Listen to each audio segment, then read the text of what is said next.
Thank you for joining us. My name is Dr. Dustin Bird. I'm a professor of philosophy and religious studies at the University of Olivet. I'm also the founder and editor-in-chief of Ekporosis Press, as well as the founder and co-director of the Institute for Critical Social Theory. Today, we're going to be talking about Pope Francis, his life, work, and legacy. On March 13, 2013, Jorge Maria Bergoglio stepped onto the balcony of St. Peter's Basilica and addressed the crowd for the Urbi et Orbi speech with the simple Italian phrase, Bonasera, good evening. Having asked the gathered crowd to pray for his predecessor, Pope Benedict XVI, Bergoglio explained to the crowd gathered before him that his cardinal brothers had to go to the ends of the world to find Rome its new bishop. Without the usual Papal Mozzetta cape, and donning his iron pectoral cross and brown loafers that he wore before his election, Bergoglio was signaling the coming changes he intended to make to the church and the way it relates to the world. That message became especially clear when the world heard that the first Jesuit Pope and first Pope from the Americas, being from Argentina, would take the name Francis as his papal name, after St. Francis of Assisi, the patron saint of the poor and the environment. Pope Francis would later reject living in the lavish papal apartments that overlooked St. Peter's Square. He would rather live in the Sancta Martha, a Vatican guest house, wherein he was allocated 2 small dormitory rooms. His frugality became legendary as he broke precedents repeatedly in pursuit of a humbler church, one that would serve as a field hospital rather than an institution residing above the masses. This was seen especially on Holy Thursdays, the Maundy Thursdays, when a customary foot washing ritual was performed not on fellow clerics, but in jails, wherein he, in a great act of humility, would personally wash the feet of incarcerated men and women, many of which were Muslims and immigrants. Pope Francis ruffled many feathers, especially among more conservative Catholics, as he refused to condemn LGBTQ plus community. He said favorable things about particular Marxists in his life. He insisted that beloved animals go to heaven. He told a grieving boy that his atheist father was in heaven. He repeatedly stood up for immigrants and refugees, arguing that they ought to be welcomed in Europe and other Western countries. He argued that Muslims needed to be respected as brothers and sisters, as St. Francis demonstrated when he met Sultan Malik al-Kamil in Damietta, Egypt. Known as the slum bishop in Argentina, because of his closeness to the people of shantytowns, Pope Francis opened spaces for the homeless in Rome to take showers and get proper haircuts. He repeatedly denounced the anti-immigrant right-wing populism of Europe and the United States, reminding his flock that those who speak only of walls are not Christians, and that we'll be judged on how we treat the least amongst us. He advocated for the world's nations to take global climate change seriously and act upon it before it's too late. He condemned Putin's war in Ukraine and even told Patriarch Kirill, who endorsed Putin's war of aggression in Ukraine, to stop being Putin's altar boy. He spoke out against the war in Sudan, the war on the Rohingya, and others. Pope Francis spoke in support of Palestinians, even signing the Vatican's first treaty with the state of Palestine. He even called for war crimes investigations into Israel's ongoing genocide of Gazans. Pope Francis daily had a phone call with the last surviving Catholic community in Gaza, who had been targeted by Israelis alone with their alongside their Muslim and Christian Palestinians.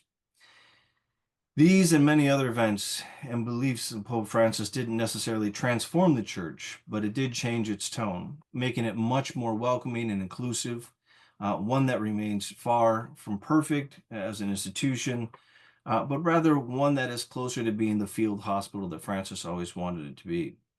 Pope Francis was prepared for the papacy by many tough situations he was put into as a seminarian, later the head of the Jesuits in Argentina. He was a bishop and then later a cardinal. He was not without controversy, especially during the 1970s Dirty War in Argentina, wherein the Jesuits came under scrutiny due to the relationship with liberation theologians and their involvement in national politics. Francis passed away on April 20th, 2025, Easter Monday. In Rome, he was later buried in the Marian Our Lady of the Snows Basilica, Santa Maria Maggiore. in an unadorned tomb marked with the simple inscription bearing his name, Franciscus. He was succeeded by the new American Peruvian Pope, Pope Robert Prevost, also known as Leo XIV. To discuss his life, work, and legacy, Pope Francis, we have with us today Dr. Rudolf Siebert, Professor Emeritus of Religion and Society at Western Michigan University. Dr. Siebert's originally from Frankfurt, Germany, and taught at Western Michigan University for 54 years. He is the author of over 30 books, hundreds of articles and book chapters, and is the director of 2 international courses, the Future of Religion course in Dubrovnik, Croatia, and the Religion and Civil Society course in Yalta, Ukraine. He has given speeches and papers all over the world, many of which you can find here on our YouTube page, the Rudolf J. Siebert Audiovisual Archive. So don't forget to like and subscribe. Thank you for joining us, Dr. Siebert. You're welcome. So it is a monumental and very difficult task to sum up someone like Pope Francis. The man is just an amazing human being, starting with his young age, where he was unsure about whether he wanted to become a priest, all the way and up to the way his faith went over the course of those 12 years. As a Vatican watcher, as someone who's interested in papal history, and I've taught papal history in Europe, in Italy especially, I've been quite amazed these last 12 years by Pope Francis and have amassed quite a library of books about him, which I intended to write a book but never quite got to it. So outside of what I've written here today, were there any other salient points about Francis that you think should be front and center so we can understand him better?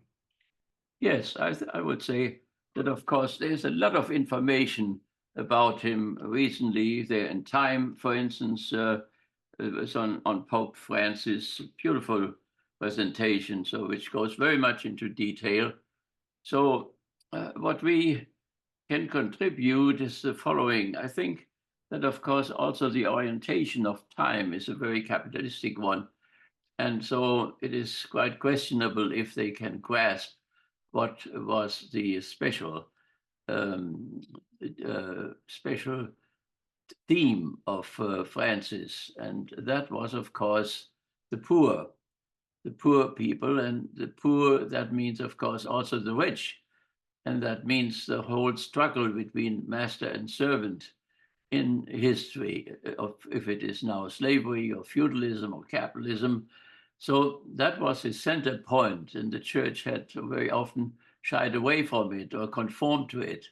But he put the weight on this issue of master and servant struggle, and he took the side of the servant, of the poor servant. So that is the issue which made him friends and which made him also, of course, many enemies.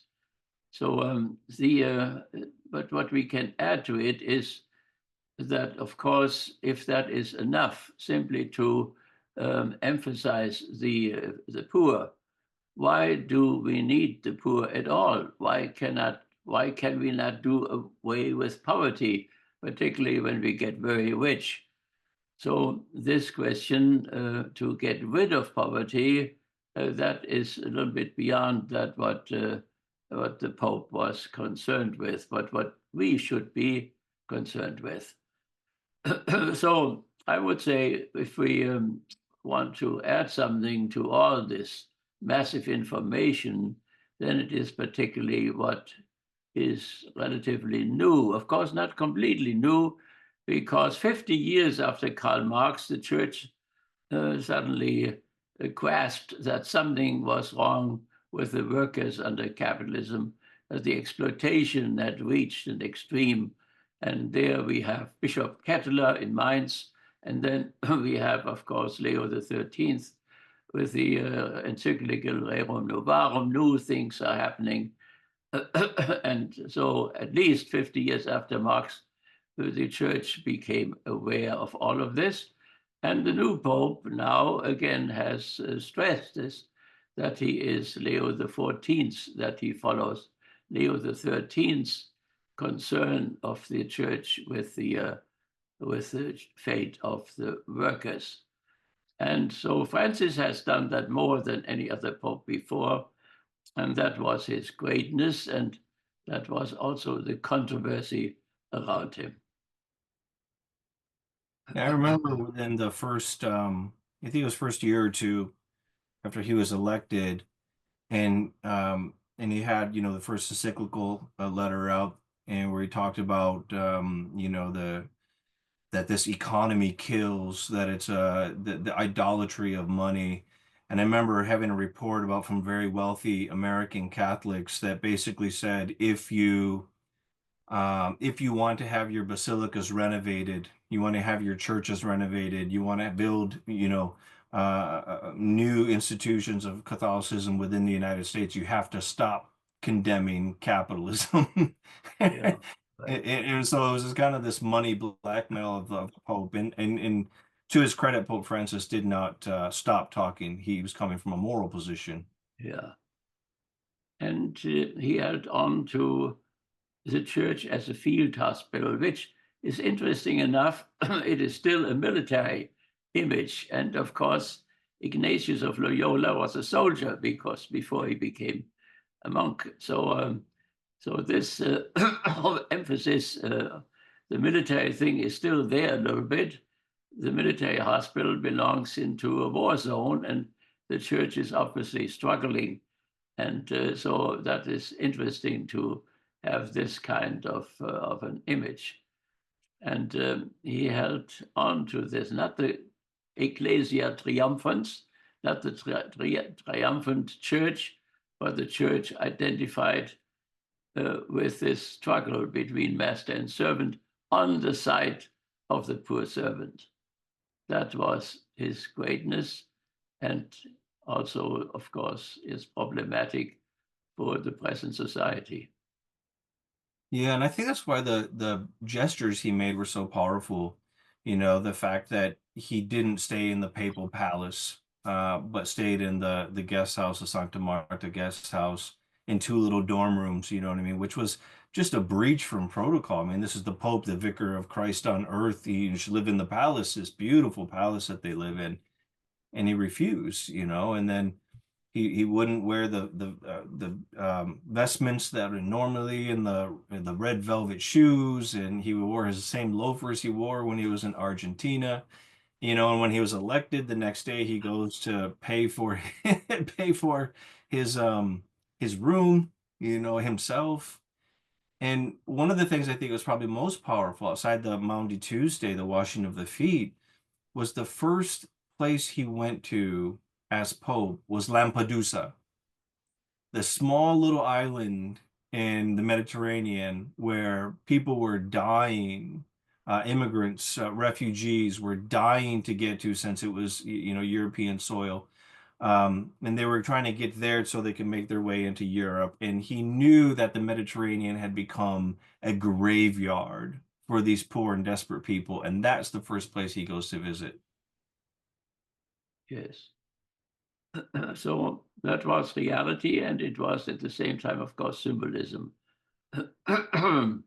He was very strong in symbolizing what the church should be, and he simply read the Sermon on the Mount and took the Sermon on the Mount seriously. So in the Sermon on the Mount, that's the golden rule, of course, which sums it all up. And I have written an essay on the golden rule, which will be the first chapter in a Russian book about peace, about the peace science. And so here is the best orientation which we can get, of course, the golden rule, and summing up the Sermon on the Mount and all laws. And this taking care serious, of course, the Sermon on the Mount is essential for his whole lifestyle and for his teaching. Yeah, so much so that he was understood to be the shantytown bishop, because he was always with the poor, with the wretched of the earth, if you will. That's where he found his calling to be there, right? So, And there one of was, the, go ahead. there was, of course, also the dark side of his existence, and that is that there were liberation theologians who thought that he had not stood by them sufficiently, and he still had the chance to reconcile himself with some of them, but with others it remained unreconciled. So that is the weak point in his life, and he has learned from this, and that has a great influence of how he then lived and taught. Mhm. Yeah, at that time you're talking about, he was the head of the Jesuits in Argentina, and from his own writings and reflections, he put the health and well-being of the Jesuit order above the poor, above his priests, and so he suppressed a lot of what they were saying and what they were doing on behalf of the poor, on behalf of the victims of the authoritarian government at that time in Argentina. And you're right. I mean, I think he learned from that. He reflected a lot on that, and that was the stain on his legacy. Yeah. And he did what he could in order to reconcile. He went with one of those liberation priests to Frankfurt, to St. Georgen, which is the center of the Jesuit order in Frankfurt. And he celebrated a mass with him and reconciled with him. And he regretted that he was not stronger in their defense. But if he would have been that, he would, of course, have suffered the same fate as Romero, the archbishop who was killed by the fascist party in El Salvador. And so that he was still alive was due to that he did not stand up sufficient for his liberation theologians. Yeah, I mean, that's a tough situation to be in. You know, it reminds me of Pope Pius XII, the same type of thing. Did he do enough? Did he do anything? The question of how do we protect the church? You know, if you antagonize the Nazis or antagonize the fascist government, do they take over church property? What do they do, right? So you got to walk that line. And it opens you certainly up to criticism that you've done nothing or haven't done enough. And at the same time, if you do too much, it could be the end of, in this case, the end of the Jesuit order in Argentina. It's a tough situation, right? But those are the Yeah, kind of situations that really make or break people. And like you said, he reflected back on that as not having done the right thing at that time. yeah. Well, so the Pius XII was, of course, the Pope of my youth. So, and in Nazi Germany, I was in the Catholic youth movement, and I liked that much better than the Hitler Youth. And I became a leader there. I took the youngsters out into the mountains, and we had camps, and it was all forbidden. If they had caught us, we would have been seriously punished. So, and then, of course, we had evenings meeting, and we spread the letters of Graf von Galen, the Bishop of Münster, who wrote against the concentration camps, but also against the saturation bombing. And so we spread that everywhere. And we helped Jewish people, and we visited them. And so we did all kinds of illegal things which were dangerous, really. We didn't even know sometimes how dangerous it was. So Father Delp finally was caught in this whole process. He was also in the Catholic youth movement. We talked about him the last time. So, of course, at that time, we thought of Pope Pius XII, that he loved the Germans. He had been in Germany a long time. He spoke German. And so we were told that he was working day and night, and that the light went on all the time in the Vatican because he was working so hard. And so we got a very nice picture of him and his friendliness to Germany. But now the question, if he should have said something, he knew about what was going on. A German officer who by accident traveled in Russia came to one of the death camps and found out what was happening. And he told the nuntius. The nuntius did not tell the Pope because he thought it was a Nazi trick and they wanted to catch him. But the Pope nevertheless got the message, and so he knew what was going on, and he did not speak. And he did not speak because he did not want to make the fate of Catholics worse than it was already, and in Italy and all over Europe. So it is hard to judge, but I think he should have said something. But Hitler was already angry enough against the Pope. As a matter of fact, he wanted to march into the Vatican once and was advised that this would be diplomatically very bad picture for him. And so he did not do it, but he had the deep desire to do so. So, yes, his German friendliness was what we were told all the time.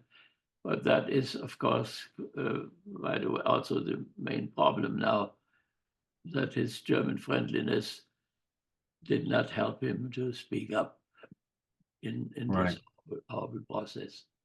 And so, but while the Pope was quiet, there were many Catholics, many monasteries who helped Jewish people continually, and we did so as much as we could. Yeah.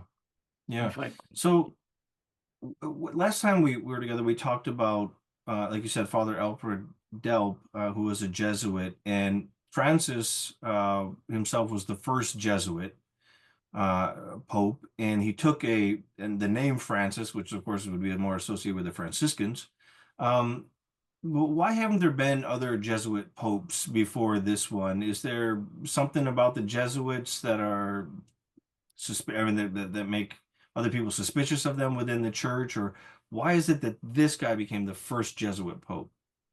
Well, the Jesuits, of course, came up the beginning of modernity. They are a very modern order, and they were from the very beginning involved in the Reformation, of course. That means in the so-called counter-Reformation. It's a very bad word, but nevertheless, the Jesuits were very strong in the power in this Reformation situation. So they were the Pope's iron guard in a certain sense. And they have the smartest people. Not all Jesuits are smart, but they have the smartest people. Sometimes on the right and sometimes on the left. There are two Jesuits in the very right-wing Eternal Word news services. And one had been once somewhat critical, but one is now for science and the other one is for history. And they do a very good job in their own way. But they were in support, of course, of the Trump movement and Trump administration, and helped very much that Trump got into power together with the evangelicals. So, and they say so even today, and are even proud of it. So that is a very sad repetition of what happened 100 years ago, where the Vatican also made the Lateran Treaty with Mussolini and made the empire concorded with Hitler, cooperation with fascism, which was a horrible, horrible mistake. But we must also see what is behind this horrible mistake. It was the fear of the Church of communism. And they thought that fascism was the only way to conquer communism.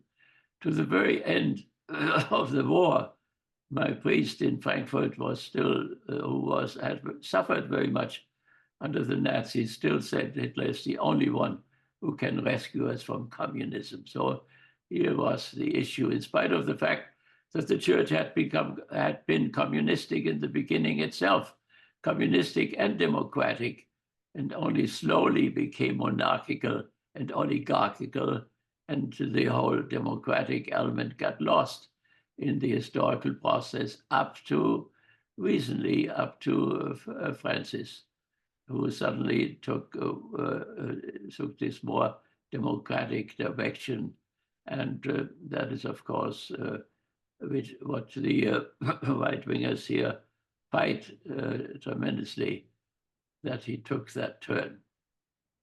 Yeah, that came up, repeatedly. Even when Francis was in Argentina, of course, there was, the war on the communists, and then, of course, the liberation theologians, that they are influenced by Marx and Marxism.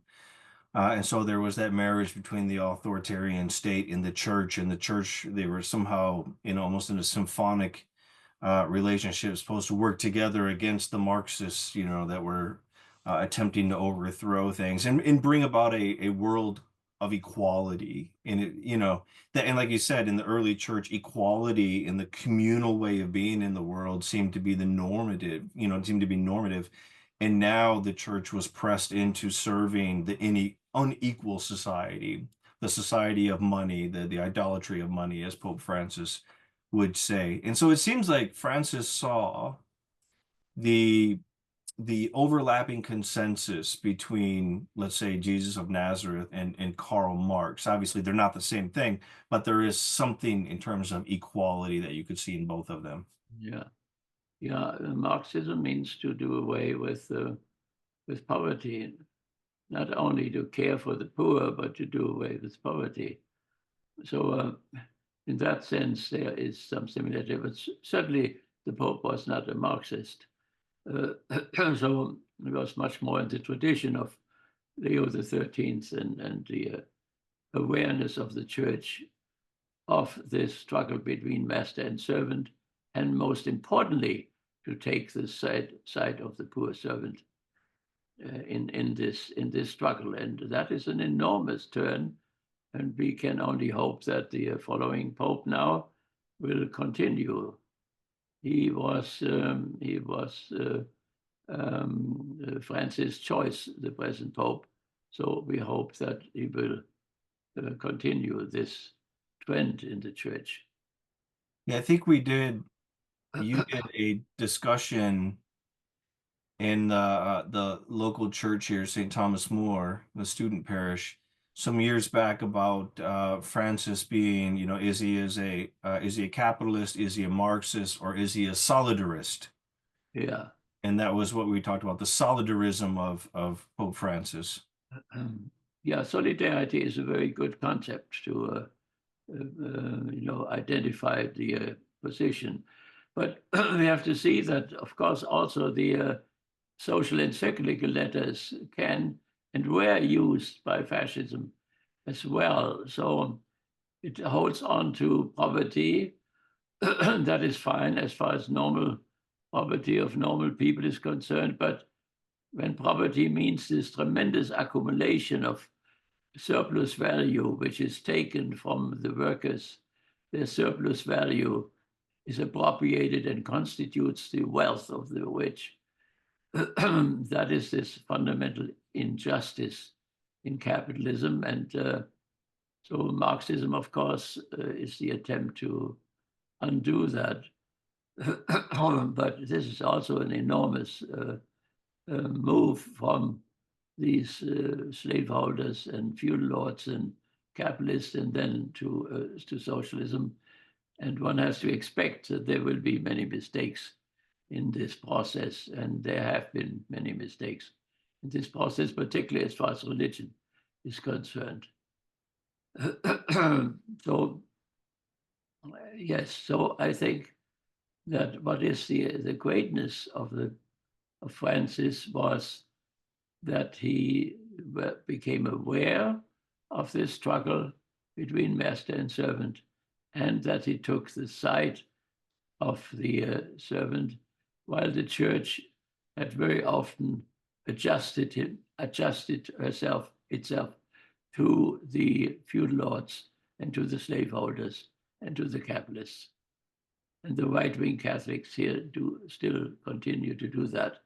So we hope that Constantinian Catholicism had come to its end, but unfortunately it does not have come to its end. So we have again a combination of an empire with a right-wing church. Yeah. Speaking of right-wing Catholics or conservative Catholics, there for a long time there was a lot of there was there was happiness, if you will, in the selection of popes because they were deeply conservative. So John Paul II, and then after John Paul II, Benedict XVI. And although they had certain disagreements, for the most part, it was a pretty continuous idea of a papacy and the main ideas and the main thoughts and thinking about where the church is heading between John Paul II and Benedict XVI. And then there's this shift from Benedict XVI when he retires in 2013 to Pope Francis. There seemed like a qualitative change. So what was Pope Francis's relationship like with Benedict the 16th? A lot of people made a lot of noise about this, that there's two popes and there are two different schools of thinking. Benedict being more conservative, being not pastoral, but being a typical theologian, philosopher, unable to deal with the problems of the church, and also very conservative. And then you get Francis, who is very pastoral. He wants to deal with these big problems like the sexual abuse among clerics, the problems with the Vatican Bank, and he jumps right in to try to deal with those things. And he ends up being quite the manager of the Vatican, which is not something that Benedict was really good at, despite the fact that he came from the office of the old Inquisition, right? But what were those two? What was their relationship like while they were both alive? Well, I think Francis was supposed to come before Benedict, and then they preferred Benedict nevertheless. And so Benedict was the last attempt to fight against modernity, against the modernists in the church. And so he did a lot of harm with that. He tried to repress, together with the CIA, the liberation theologians. And so that was, of course, he had very much, we were very similar in our youth. We both went to the German military, and he deserted, and he must have known more than anybody else did. So he took an oath and broke it, and nevertheless, he was then, of course, very negative on Metz, Johannes Baptist Metz, the founder of the new political theology on the left, and also the father of the liberation theology. So he made sure that Metz could not come to Munich to have the prestigious chair there, which Guardini and others had. And there were tensions between Metz and Benedict up to the very end, in spite of the fact that he came and congratulated Metz to his birthday and so on. But I think Metz never forgave him for torpedoing the liberation theology and the new political theology, and followed the political theology on the right. So that was so somehow Francis was supposed to come before the German Pope, but they made the other decision regrettably. But so there is a great difference now between the Ratzinger and of course Francis. And we can thank God that we got Francis then. Yeah, there was I don't know if you ever seen the movie The Two Popes. There's this great scene where Benedict says that, the the pope that comes next always corrects the pope that comes before. And so Benedict said to, well, who would become Pope Francis, said, I'd like to see my correction. I'd like to see how you're going to correct me. But that goes to the correction or whatnot, goes to something that happened right after Francis's election. That was called the Francis Effect. There's a great book out there called The Francis Effect, and it was about how all of a sudden this almost like a new spirit, like a spirit of renewal, just animated the church, and the churches and the cathedrals were full again, and people were deeply excited about Francis and the changes he was bringing, and the tone and the welcoming, and the not judging of sinners. Everyone's a sinner, right? But not judging them, and opening up the church to the world. And so everywhere, in the Catholic world, you saw people going back to church, except for in the United States. It didn't really affect us here because the U.S. Catholics are very conservative, and there was quite disappointment with Pope Francis. They liked Benedict better. Yeah, yeah, of course. So the church is divided like the world is divided. And so for Francis, hell was empty. Yeah, it was, of course, that was not written anywhere neither. So he made that up, but that showed his good heart that the hell is empty, and he told everybody that atheists and all other people, they are not in hell, and so on. So that he had a very friendly attitude toward hell. And well, so nevertheless, there was something not really new, because we had in John the 23rd already the Pope who went in the same direction, who regretted deeply this association between the church and fascism, and therefore called the council, which then produced all the problems. So because the Benedict people say, of course, they follow the council, but they have their own council, which they make up themselves. So, so this is a struggle that the council is really realized, and that the new council, the second council in Jerusalem, will be prepared for the future, because much has to be changed still. Of course, on the Catholics on the right think the church never changed, and they think the church which is now was there in the first century. The church has changed all the time. All what we see there in Rome, that all has slowly accumulated. And so there was no century without change. The church is changing like all other institutions. But like so many other institutions, unlike it survived. And that is astonishing. So it is now almost 2,000 years of an institution which then went through unbelievable crisis. And when one thinks of all the bad popes, one wonders that the whole thing survived at all. So it's astonishing. So it is a miracle itself. So nevertheless, we hope that Francis' spirit will prevail, and that we do not move into a right-wing church, and then also, of course, a split. There's always a danger of a new schism, and we do not need a new schism. We need to reunite it with our Protestant brothers everywhere, and not another split.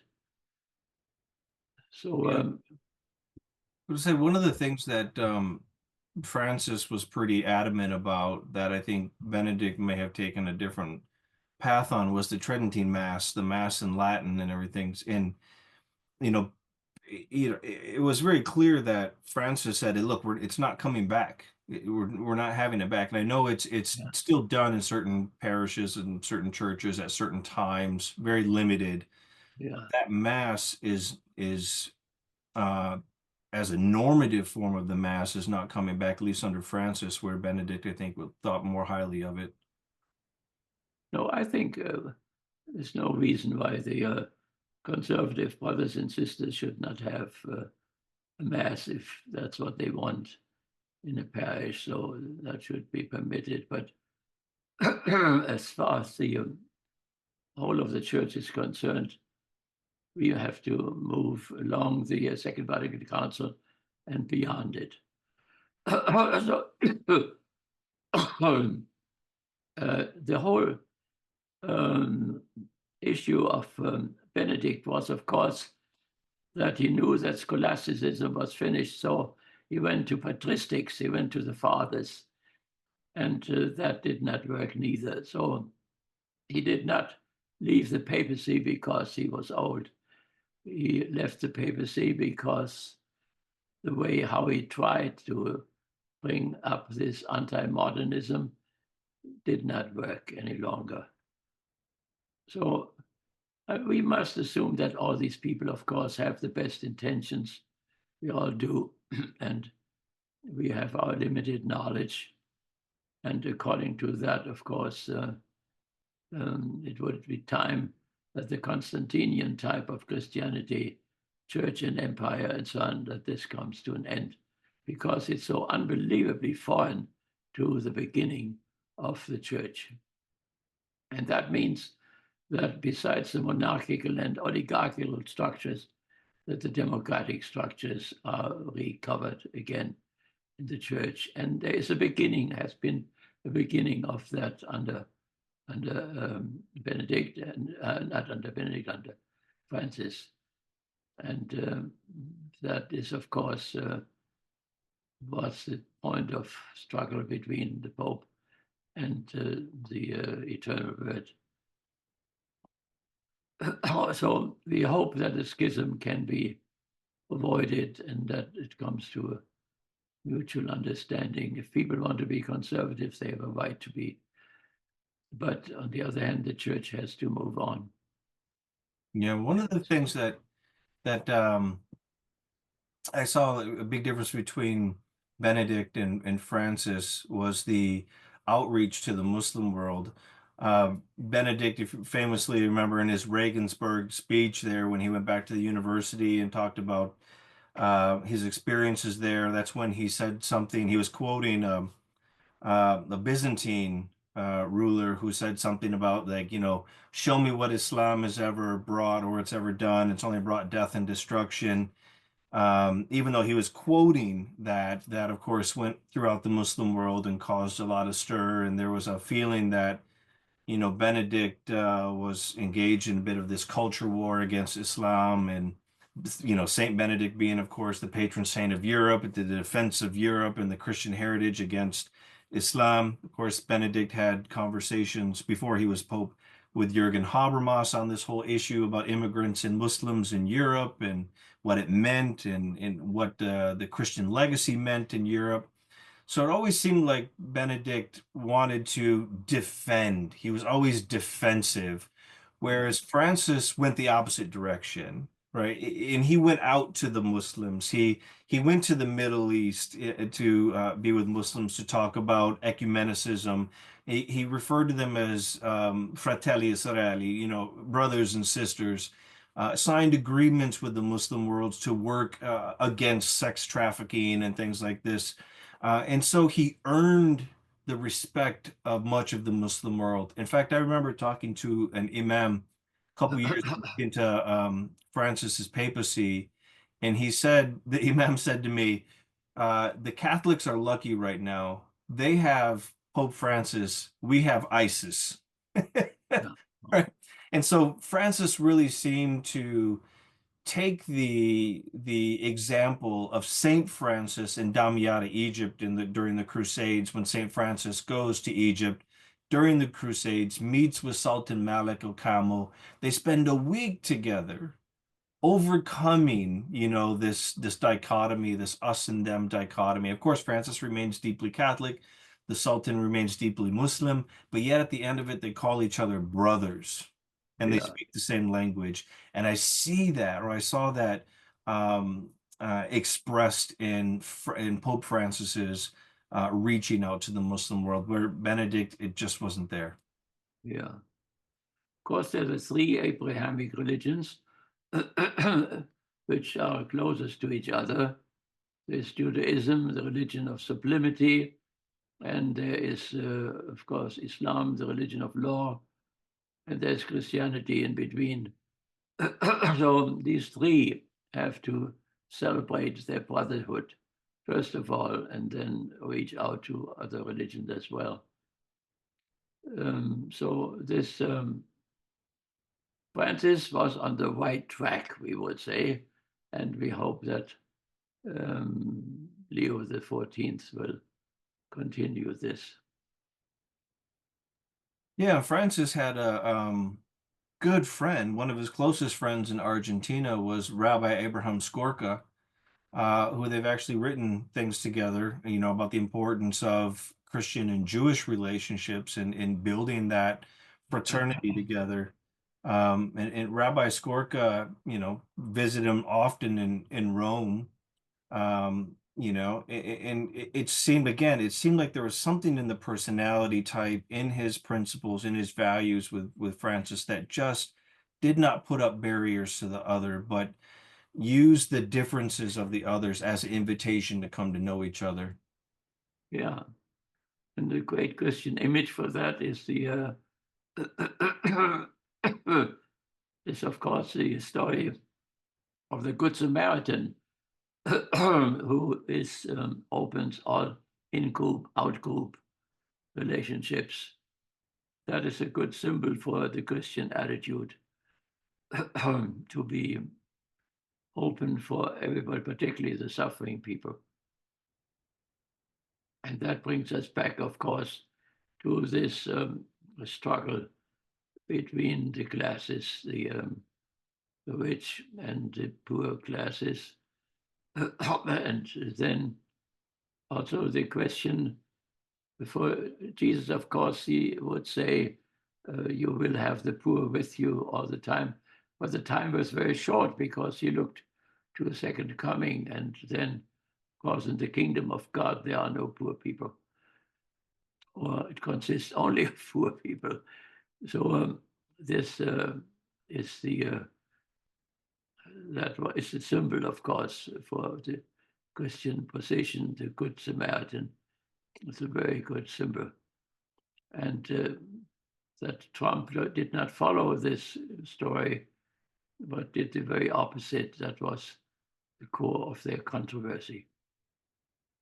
Yeah, one of the things that struck me about Francis was something I've come to recognize about the Catholic Church is that, you have, like so many other places, you have a side that's deeply regressive and another side that's deeply progressive.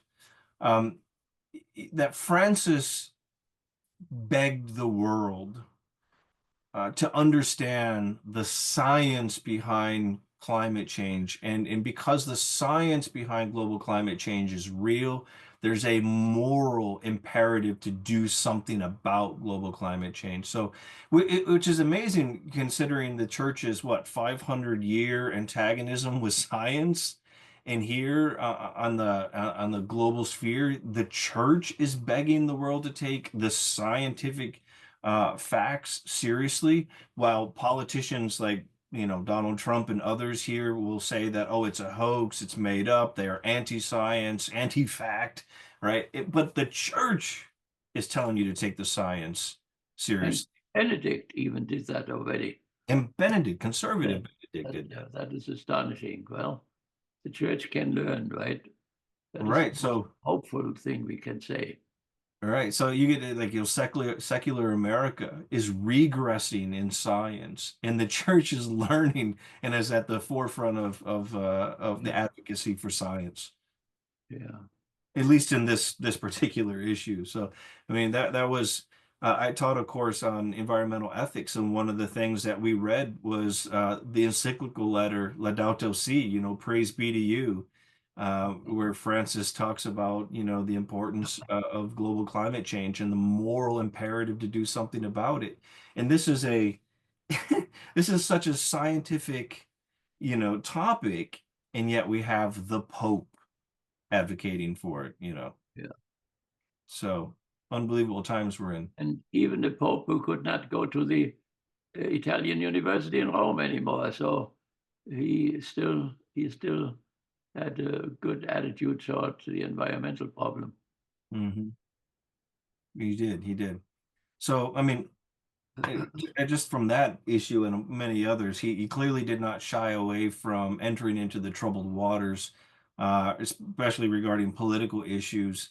And one of the things that I think was tremendously important for us to hear in the United States was when he criticized Trump, especially when Trump was talking about, build the wall. We're going to keep all the Latinos out in the southern border. We're going to deport all of them that are already here. We're going to deport them out. And Francis said, those who only talk about walls are not Christians, Yeah, right. which is very different than what a lot of our fellow citizens believe Trump to be. They see him as somehow he's a converted Christian. I mean, at first when he was running, they knew he wasn't. They called him the Cyrus, as we talked about, the new Cyrus, because they knew he wasn't Christian. And so, for those of you who aren't aware, that it's talking about King Cyrus of Persia, who's not Jewish, but somehow God used this non-Jew, this non-believer. Zoroastrian, he was a Zoroastrian. He's a Zoroastrian, right, of Persia. So that God used him for good. So Trump was the new Cyrus. So he was not a Christian, not a believer, but God was going to use him for his own reasons. And so they rationalized it that way. And then by the end of his first term, they all of a sudden thought he was a good Christian. And now they see this guy who like literally embodies all seven deadly sins. You know what I mean? I mean, he embodied, I mean, it's just flagrant in how he practices them all, right? Yeah. The farthest thing you could possibly think from a believing Christian would probably be a Donald Trump. But yet Francis was the one who came out and criticized him clearly. Anyone who thinks like this, in this case, the walls, is not a Christian. Yeah.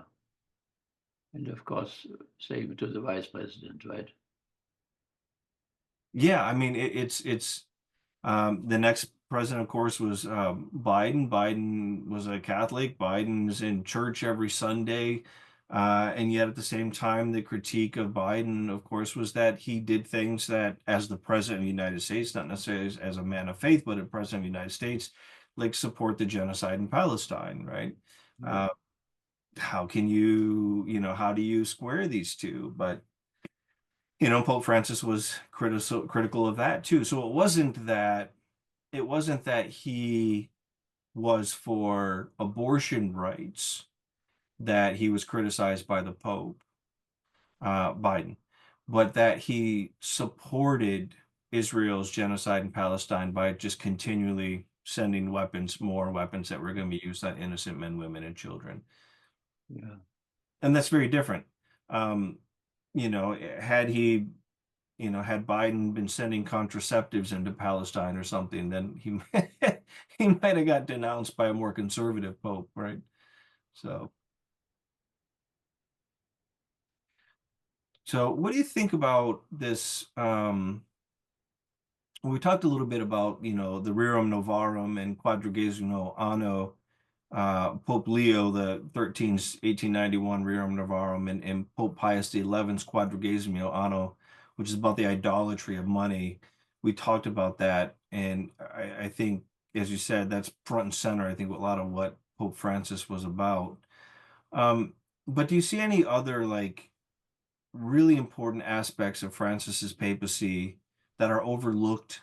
That are did he do anything doctrinally or anything like that like the synod on synodality and stuff like that was very important to discuss? Well, the Synod of Synodality, that is, of course, very important because that is where the democratic elements came through, where the lay people were represented and they voted together with the bishops. And that makes the right-wingers here very tumultuous, that lay people, dare to sit beside bishops and have a vote. But they forget that the church was democratic in the beginning, and that only slowly the monarchical and aristocratic or oligarchical element broke through or developed in conformity to slaveholder system and the feudal system and the capitalist system. So that is, this synodality issue. I hope that this will be carried on and that the important questions will be discussed there. And but then the Pope can still do the last, will still do the last decision or so, but at least that these questions come into the open. And much has to be changed still, even as far as the Mass is concerned. So, and the model is, of course, always the New Testament and what Jesus did. If they want to appeal to Jesus, they should follow him. Yeah. So my last question is about the legacy of Pope Francis.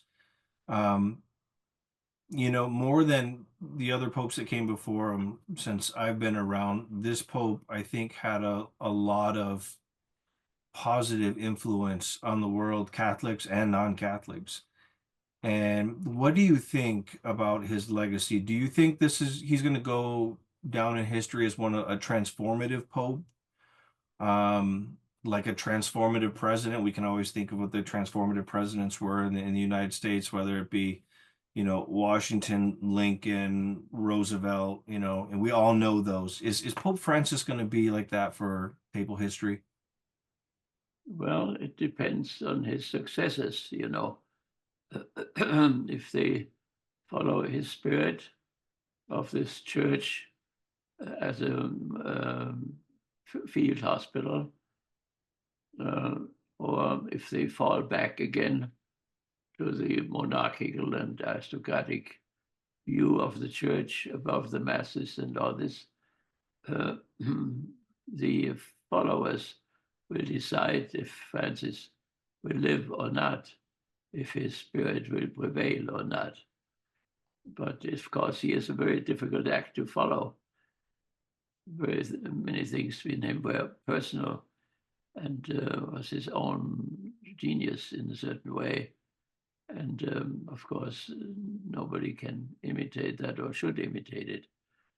The question is which side of the church takes in the continuing struggle among the classes. We forget that we emphasize race instead and cover up the real problem, and that is the class problem, the poor, the masses of the poor on one side, and the few rich on the other side.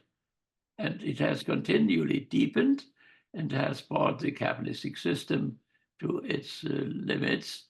And that is exactly why people who usually are not in politics, maybe the capitalists themselves, had to get into it themselves. And so usually they left the politics to the lower middle classes, but now the bourgeois upper classes had to move into politics themselves. That shows the urgency of the situation as far as the capitalist system is concerned. The abyss between the rich and the poor has become too deep. And Francis was the church's best response to that. It's interesting where Francis was laid to rest in the Santa Maria Maggiore.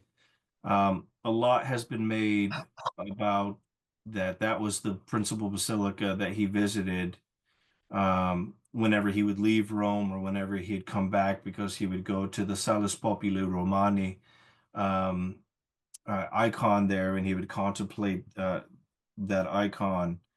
And now he's buried in the same church, and lots been made about that icon. And one of the things that I thought of when it was announced that he would be buried in Santa Maria Maggiore was that, number one, it was the very first church I ever visited when I was in Rome. The very first one I ever stepped foot in Rome was the Santa Maria Maggiore. It's on the other side of Rome from the Vatican, and it's next to or very close to Termini station, train station, which happens to be where a lot of, not all, but where a lot of poor people are, a lot of people who have been left in the ditch of history.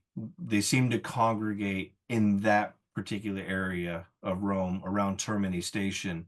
And anyone who's been to Termini knows exactly what I'm talking about. And it seems like this is the right place. This is just the right place, not only for the Salus Populi Romani icon, but that it's in that place, that area where all the wretched of the earth, if you will, where they congregate, and that's where he wants to be. That's his home. He's not in the Vatican with the rest of the, the rest of the popes, or a lot of the popes there, in the wealth of Vatican, but he's in the poor area. That Yeah, seems appropriate. yeah. But let's not forget then that it's not enough simply to take care of the poor. So, but the question arises for us why there must be poor people in a rich country at all.